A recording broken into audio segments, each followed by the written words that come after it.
फरवरी 26 की शुरुआत में इंडियन आईटी स्टॉक्स में जबरदस्त गिरावट देखने को मिली थी। सिर्फ कुछ ही दिनों में सेक्टर से $50 बिलियन से ज्यादा का मार्केट कैप वाइप आउट हो गया।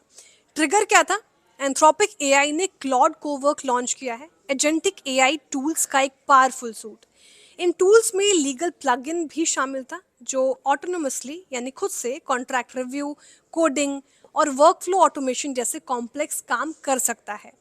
यही से डर शुरू हुआ। इन्वेस्टर्स को लगा कि अगर एआई खुद ही कोडिंग, लीगल ड्राफ्टिंग और ऑटोमेशन कर लेगा तो इंडियन आईटी कंपनीज का जो traditional labour intensive service model है उसका क्या होगा। तीन बड़े कंसर्न सब सामने आ गए थे।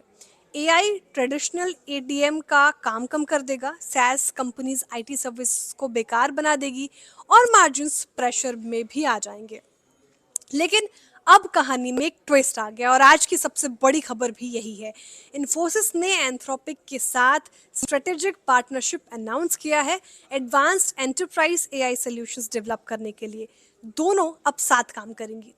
कंपनी का कहना है कि इन्फोसिस के सीईओ ने इनफैक्ट कहा कि एआई इंडस्ट्री ऑपरेशंस को ट्रांसफॉर्म करेगा, इनोवेशन को बूस्ट करेगा, फाइनेंशियल सर्विसेज मॉडर्नाइजेशन में मदद करेगा और एआई ड्रिवन डिजाइन से इंजीनियरिंग बिजनेस को फायदा होगा। यानी कि आईटी कंपनीज एआई से रिप्लेस नहीं हो रही बल्कि एआई को अपना रही है और उसकी तरफ कदम बढ़ा रही है।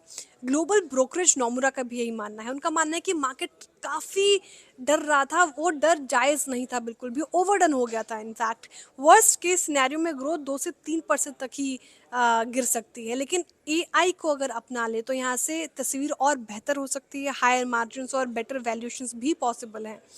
और याद रखिए सबसे इंटरेस्टिंग चीज़ है ये है कि आईटी सेक्टर अपने लॉन्ग टर्म एवरेज से नीचे वैल्यूएशन पर ट्रेड कर रहा है। तो सवाल ये है कि एआई डिसरप्शन है या नेक्स्ट ग्रोथ साइकिल की शुरुआत है। देखिए नैरेटिव बदल रहा है और मार्केट में नैरेटिव ही सबसे बड़ा ड्राइवर होता है। और आज जिस तरीके से आईटी स्पेस चले हैं वो एक बड़ा सबूत है इस बात का। लेकिन आपकी भी राय काफ़ी इंपॉर्टेंट है, तो कमेंट सेक्शन में बताइए कि आपका क्या मानना है।